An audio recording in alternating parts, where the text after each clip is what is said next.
베드로가 처음으로 예수님을 만나서 예수님을 따르게 된 동기는 베드로의 형제 안드레의 전도를 통해서였습니다. 베드로의 형제 안드레가 먼저 예수님을 만나 예수를 믿게 되었고, 그리고 나서 곧바로 형제 베드로에게 찾아가 내가 메시아를 만났다 이렇게 말하고 베드로를 예수님께로 데리고 갔습니다. 그렇게 해서 베드로가 처음으로 예수님을 만나게 되었고, 그때부터 예수님을 따르게 되었는데, 이때 베드로가 예수님을 따르는 단계는 아직 제자가 아닌 신자로서의 단계라고 할 수 있습니다. 자, 그런 일이 있은 후 베드로와 안드레가 갈릴리 바다에서 고기를 잡고 있었는데 밤새도록 그물을 던졌지만 한 마리도 잡지 못했다고 했습니다. 그때 예수님께서 다가오셔서 깊은 데로 가서 그물을 던져봐라 이렇게 말씀하시자 그 말씀에 순종해서 깊은 데로 가서 그물을 던졌더니 엄청나게 많은 고기를 잡을 수 있게 됐습니다. 그때 베드로는 예수님에게서 신성, 즉 하나님으로서의 속성을 보게 된 겁니다. 그래서 즉시 주님 앞에 무릎을 꿇고 주여 나는 죄인이로소이다, 나를 떠나소서 이렇게 고백을 했습니다. 그러자 예수님께서 베드로에게 나를 따르라, 내가 너로 사람 낚는 어부가 되게 하리라 이렇게 제자로서 불러주셨습니다. 그 말씀에 베드로는 모든 것을 버리고 예수님을 따르는 자가 되었습니다. 자, 이때 베드로가 예수님을 따르는 단계는 단순히 신자로서가 아니라 그저 믿는 자, 신자로서가 아니라 신자의 단계를 넘어 제자로서 따르는 단계라고 할 수 있습니다. 자, 그런데 오늘 본문에 예수님께서 또 한 번 베드로에게 나를 따르라 이렇게 말씀하시는 장면이 나옵니다. 본문에 예수님이 베드로와 대화하시면서 이렇게 말문을 여셨습니다. 내가 진실로 너에게 이르노니 이렇게 말씀하셨습니다. 보통 성경에서 진실로 이 표현을 쓸 때는 뭔가 매우 중요하고 진지하고 엄숙한 말씀을 하실 때 이 표현을 잘 쓰십니다. 도대체 예수님이 무슨 말씀을 하시려고 이렇게 진지하게 엄숙하게 말문을 여시는 걸까요? 18절 한번 읽어보겠습니다. 시작. 내가 진실로 네게 이르노니 네가 젊어서는 스스로 띠띠고 원하는 곳으로 다녔거니와 늙어서는 네 팔을 벌리리니 남이 네게 띠띠우고 원하지 아니하는 곳으로 데려가리라. 아멘. 자, 그러니까 예수님의 말씀은 이겁니다. 베드로야, 네가 젊어서는 네가 스스로 띠를 차고 다닐 수 있었고 네가 원하는 곳으로 자유롭게 다닐 수 있었지만, 네가 늙어서는 남이 네 팔을 벌리게 될 것이고 남이 너의 띠를 차게 할 것이고 남이 너를 네가 원치 않는 곳으로 데리고 갈 것이다 이렇게 말씀하셨습니다. 여러분, 이 말씀이 어떤 의미겠습니까? 19절에서 그 의미를 짐작할 수 있습니다. 우리 19절 다 같이 한번 읽어보겠습니다. 시작. 베드로가 어떠한 죽음으로 하나님께 영광을 돌릴 것을 가리키심이라. 이 말씀을 하시고 베드로에게 이르시되 나를 따르라 하시니. 아멘. 이 말씀을 하시면 어떠한 죽음으로, 즉 베드로가 어떻게 죽을 것인지, 어떤 형태로 죽게 될 것인지 그걸 가리킵니다 하는 겁니다. 자, 그러니까 장차 베드로가 어떤 형태로 죽게 될 것인지를 지금 말씀하시는 겁니다. 쉽게 말해서 베드로가 뭐 할 것이다? 순교하게 될 것이다. 이걸 지금 암시하는 말씀입니다. 자연적인 죽음이 아니라 순교로서의 죽음을 맞이하게 될 것이다. 사람들에게 결박당해서, 사람에게 끌려가고 사람에게 결박당해서 이렇게 순교하게 될 것이다. 이런 것을 지금 암시하는 말씀입니다. 자, 이렇게 예수님께서 베드로에게 베드로야, 장차 너는 순교하게 될 것이다, 순교의 죽음을 맞이하게 될 것이다, 이런 의미로 말씀하시고 나서 뭐라고 말씀하셨다고요? 나를 따르라 이렇게 말씀하셨습니다. 여러분, 이때부터 베드로가 예수님을 따르는 단계는 이제 신자로서가 아니고 또 그냥 제자 중에 한 사람으로서가 아니라 순교자로서, 제자이면서도 순교자로서 예수님을 따르는 단계라고 할 수 있습니다. 실제로 베드로는 이후로 죽음을 두려워하지 않고 복음을 전했습니다. 예수님이 승천하시고 열흘 후에 성령이 강림하셨습니다. 오순절이라는 절기에 성령이 강림하셨습니다. 성령이 강림하자 베드로는 성령의 충만함을 입어서 밖으로 나가 복음을 전했습니다. 그전에는 두려워서 숨었지만은 성령 강림이 있은 후에는 성령이 충만하여 사람을 두려워하지 않고 붙잡힐까 봐를 두려워하지 않고 죽음을 두려워하지 않고 담대하게 복음을 전했습니다. 사람들은 베드로의 모습에 깜짝 놀랐습니다. 저 베드로 마저 하면서 놀라울 정도로 베드로는 담대히 복음을 전했습니다. 여러분, 베드로가 옛날의 모습이었다면 내가 이러다가 여기서 붙잡혀서 순교하게 될지도 몰라, 죽게 될지도 몰라, 이런 두려움에 사로잡힐 수 있었을 터인데 베드로는 성령에 충만하여 담대히 복음을 전했습니다. 죽음을 두려워하지 않고 순교를 두려워하지 않고 복음을 전했습니다. 자, 그러던 중에 베드로에게 진짜 죽음의 위기가 찾아왔습니다. 헤롯 아그리파 1세가 예수님의 제자 야고보 사도를 잡아 처형시켰습니다. 예수님의 제자 중에 가장 먼저 순교당한 사람이 야고보입니다. 자, 야고보를 처형시키고 나서 이 헤롯 아그리파 1세가 곧바로 베드로도 잡아오게 가뒀습니다. 여러분, 이때 베드로에게 이런 생각이 들었을지도 모릅니다.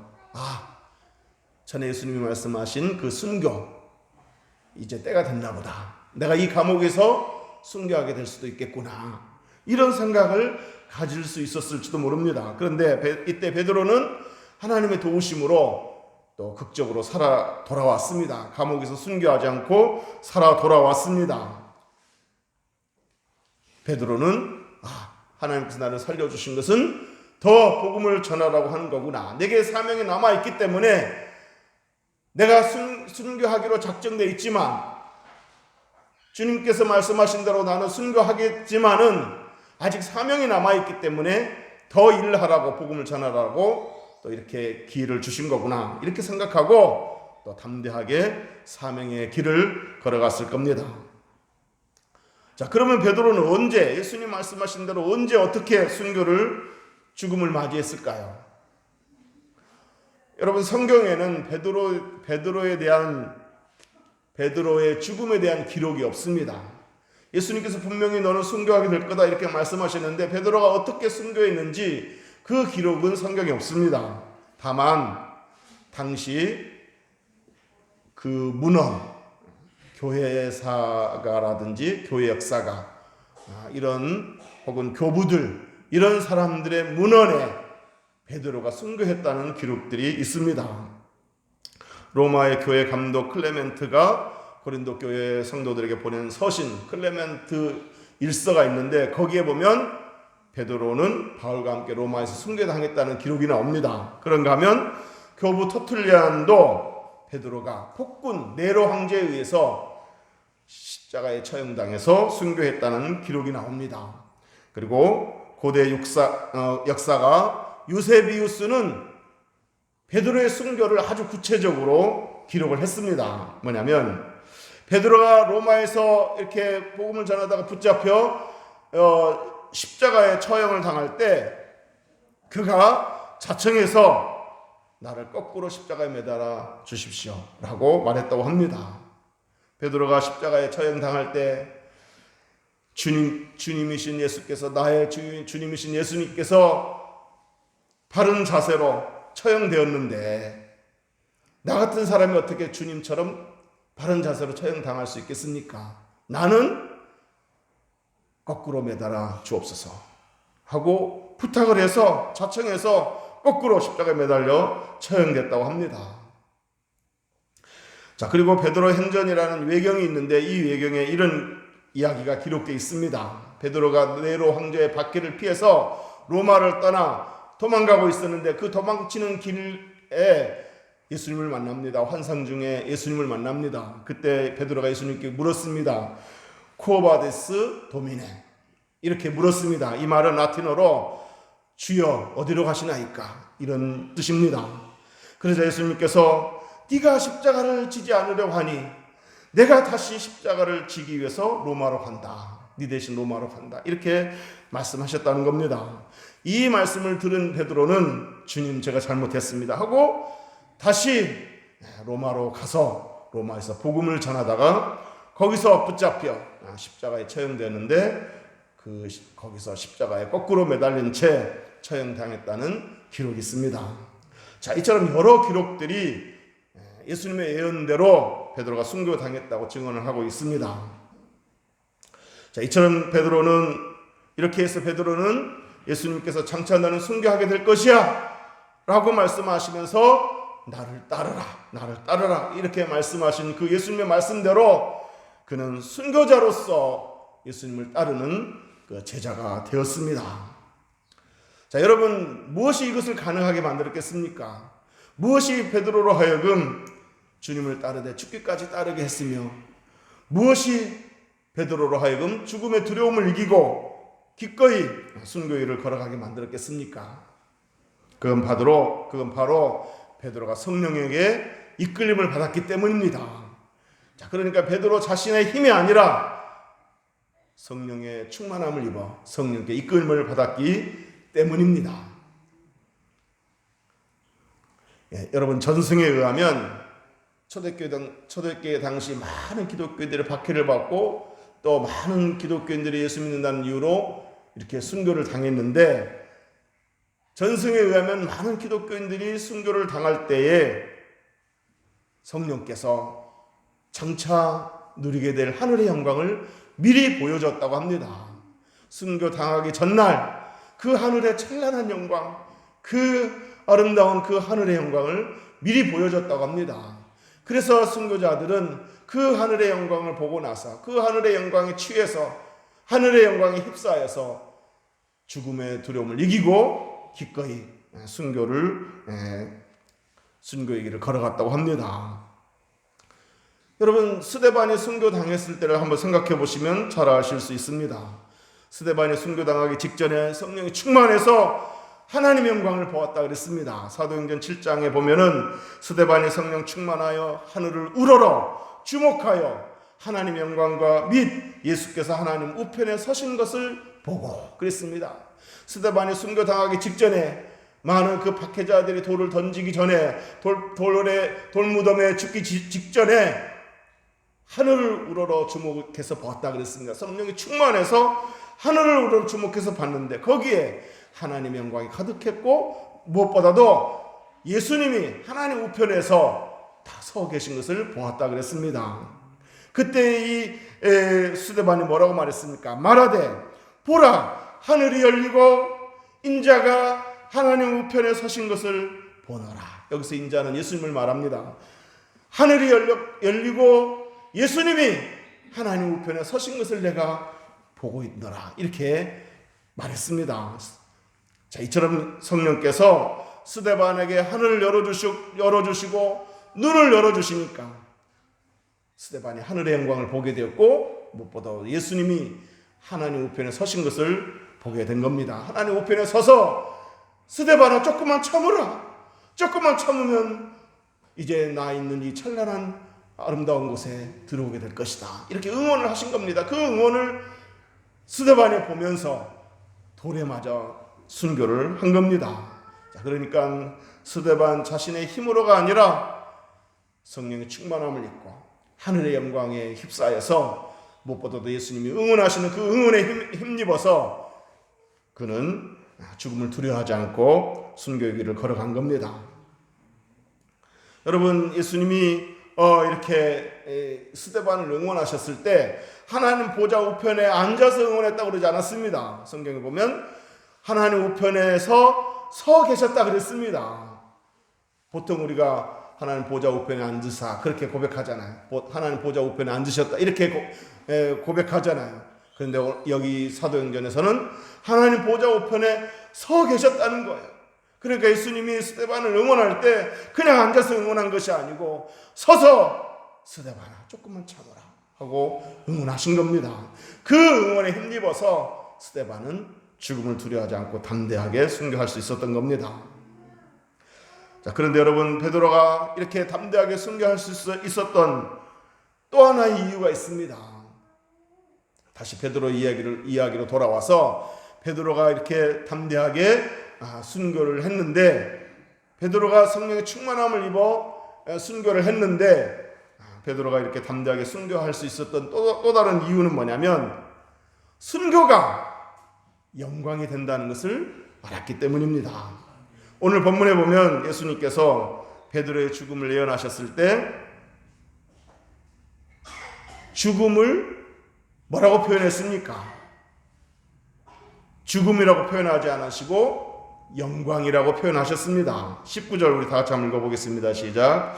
이 말씀을 하심은 베드로가 어떠한 죽음으로 하나님의 영광이 돌릴 것을 가리키심이라. 아멘. 이 말씀을 하시면 베드로가 어떠한 죽음으로 하나님께 영광을 돌릴 것을 가리키심이라. 그러니까 그 베드로가 순교하는 그 순교의 죽음은 하나님께 영광을 돌리게 되는 거다, 이런 의미입니다. 그러므로 순교는 영광이다 하는 거죠. 여러분, 손양호 목사님이 두 아들이 순교당해서 그 장례를 치를 때 두 아들이 이렇게 순교를 당하지 않았습니까? 그 두 아들의 장례를 치를 때 얼마나 마음이 기가 막혔겠습니까? 자, 그런데 그 장례 치를 때 이 선 목사님이 9가지 감사를 했습니다. 9가지 감사 중에 이런 감사가 있습니다. 나 같은 죄인의 혈통에서 순교자가 나왔으니 하나님 감사합니다. 순교를 참 기가 막힐 노릇이다. 어찌 우리 집안에 이렇게 순교자가 둘이나 나왔단 말이냐 하고, 어찌 이런 운명이 이렇게 한 것이 아니고, 나 같은 죄인의 혈통에서 순교자가 나왔으니 감사합니다. 순교를 영광으로 생각한 겁니다. 또 누워서 죽는 것도 그리스도인의 복인데 끝까지 전도하다가 총살로 순교당했으니 하나님 감사합니다. 이렇게 감사를 했다고 합니다. 그리고 미국을 가려고 준비 중이었던 두 아들을 미국보다 더 좋은 천국에 갈 수 있게 하셨으니 하나님 감사합니다. 그 다음에 두 아들 순교의 열매로 말미암아 무수한 천국 아들들이 생길 것을 생각하니 그게 믿어지니 하나님 감사합니다. 이렇게 감사했다고 합니다. 이처럼 손영원 목사님은 예수님의 말씀대로 순교를 헛된 죽음이라고 참 이렇게 허망한 죽음이라고 생각하지 않고 영광이라고 생각을 했습니다.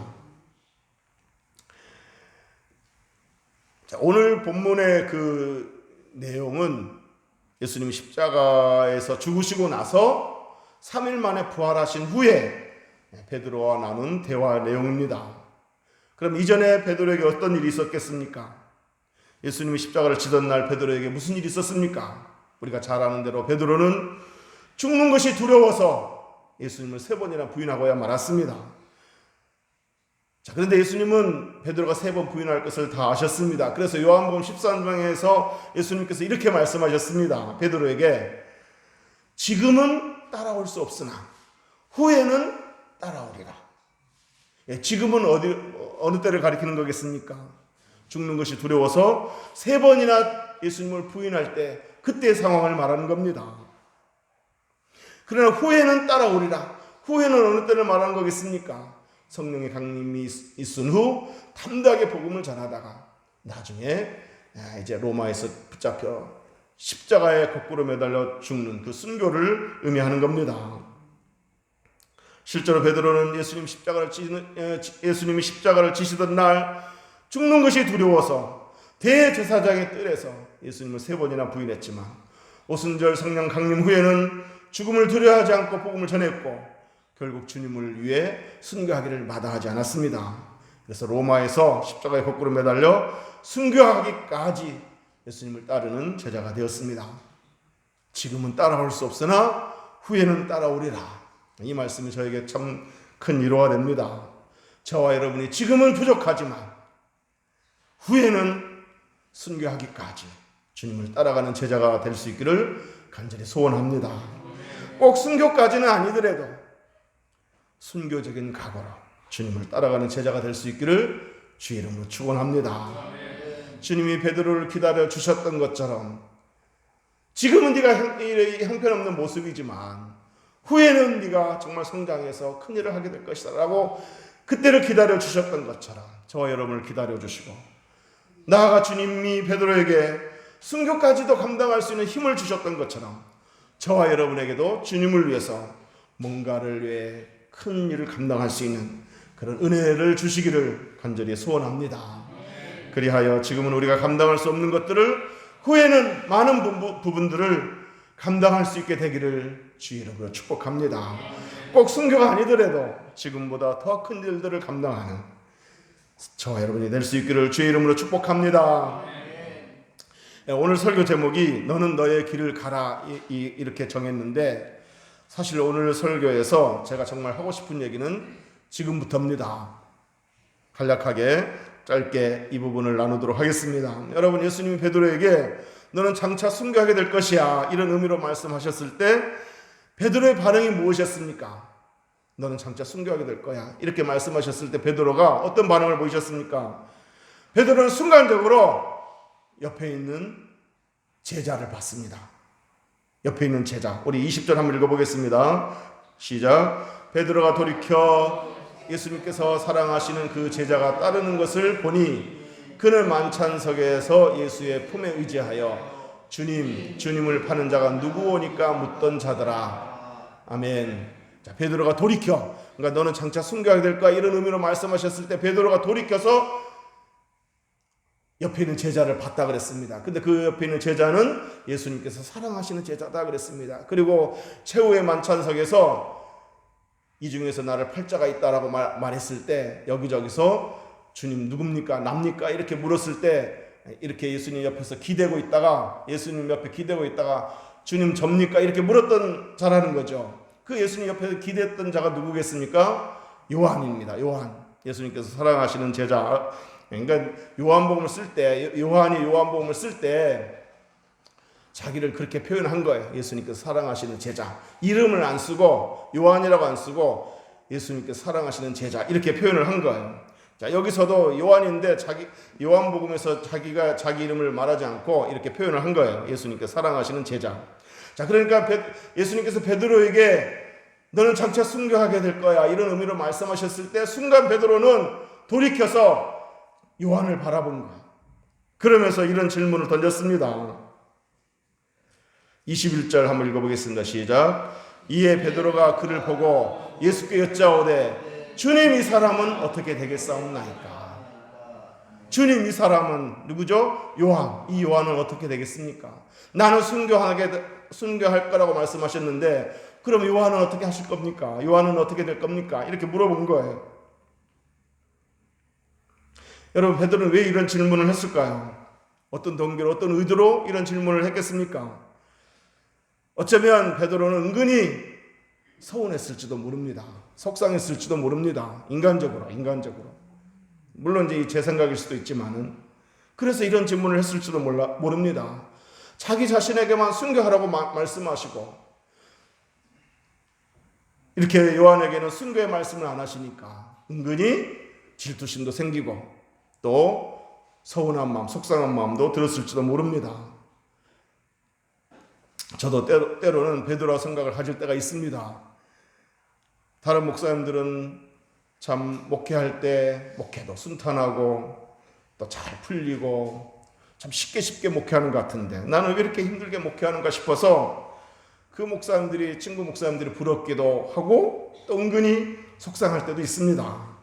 근데 여러분들도 마찬가지일 겁니다. 때로 다른 성도들은 신앙생활 할 때 참 평탄하게 하는 것 같은데 나만 왜 이렇게 고난이 많은가? 나만 이렇게 왜 시련이 많은가? 나만 이렇게 눈물 흘릴 일이 많은가?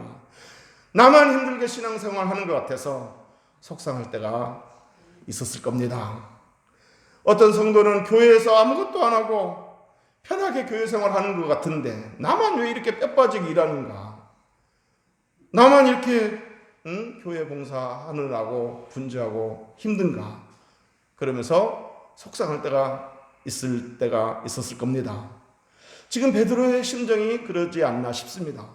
나에게는 순교의 길을 가라고 하면서 요한에게는 왜 그런 말씀을 안 하시는지 주님 너무 섭섭합니다. 이런 심정을 가졌을지도 모릅니다.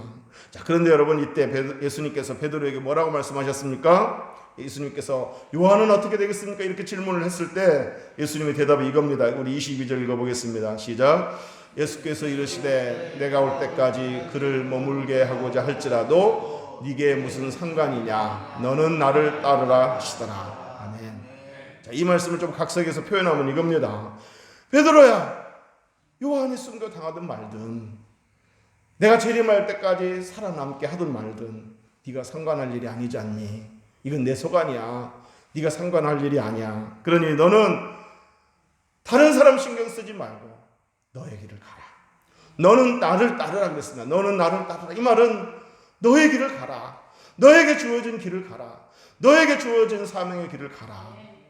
그러면 너에게 영광이 있을 것이고 너에게 큰 상급이 있을 것이다. 이런 의미입니다. 자, 그런데 이 말씀을 들은 이 베드로는 어떻게 했습니까? 더 이상 토를 달지 않았습니다. 계속해서 아니 그렇더라도 하면서 토를 달고 또 대화를 이어가지 않았습니다. 무슨 얘기입니까? 알겠습니다. 이렇게 대답을 했다는 얘기죠. 주님, 어떤 고난과 죽음이 와도 내가 주님을 따르겠습니다. 나의 길을 가겠습니다. 주님께서 내게 지워진 그 십자가를 내가 지겠습니다. 주님이 원하신 대로 하겠습니다. 이렇게 고백을 했다는 얘기입니다.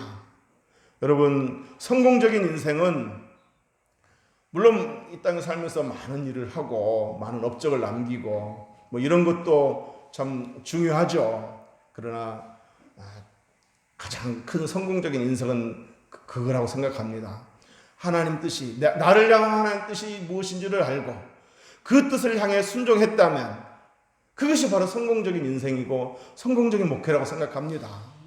물론 열매를 많이 남기고 업적을 많이 남기면 더 바랄 나위 없이 좋겠지만, 더할 나위 없이 좋겠지만, 설령 그러지 못했다 할지라도 주님의 가라고 하신 그 길을 묵묵히 성실하게 갔다면 그것은 성공적인 인생이고 성공적인 목회인 줄로 믿습니다. 그러니까 주님이 있으라는 데 있고 주님이 가라는 데 가고 그러면 되는 거예요. 베드로는 알겠습니다. 내게 주어진 길을 내가 갖겠습니다. 내게 지워진 십자가를 내가 지겠습니다. 이런 의미로 더 이상 토를 달지 않았습니다. 주님의 말씀에 순종했다는 얘기입니다. 사랑하는 성도 여러분, 때로 우리만 힘들게 신앙의 길을 걷는 것 같아서 속상할지라도 너는 나를 따르라. 너는 너의 길을 가라. 너는 너에게 주어진 길을 가라. 라고 말씀하신 주의 말씀대로 그저 우리에게 주어진 길을 묵묵히 한 걸음 한 걸음 잘 걸어나갈 수 있게 되기를 주의 이름으로 축복합니다. 찬송가 349장 나는 예수 따라가는 이 찬송가 가사에 보면 후렴에 이런 가사가 있습니다. 다른 사람 어쩌든지 나 주님의 용사되리. 다른 사람 어쩌든지 다른 사람 어떻게 편하게 가든 말든 내게 주어진 길을 걷는 주님의 용사되겠다 하는 고백 아니겠습니까? 다른 사람 어쩌든지 우리에게 주어진 사명을 잘 붙잡고 묵묵히 주님을 잘 따라가는 주님의 제자가 되고 주님의 좋은 군사가 될 수 있기를 주의 이름으로 축복합니다. 축복합니다. 기도하겠습니다.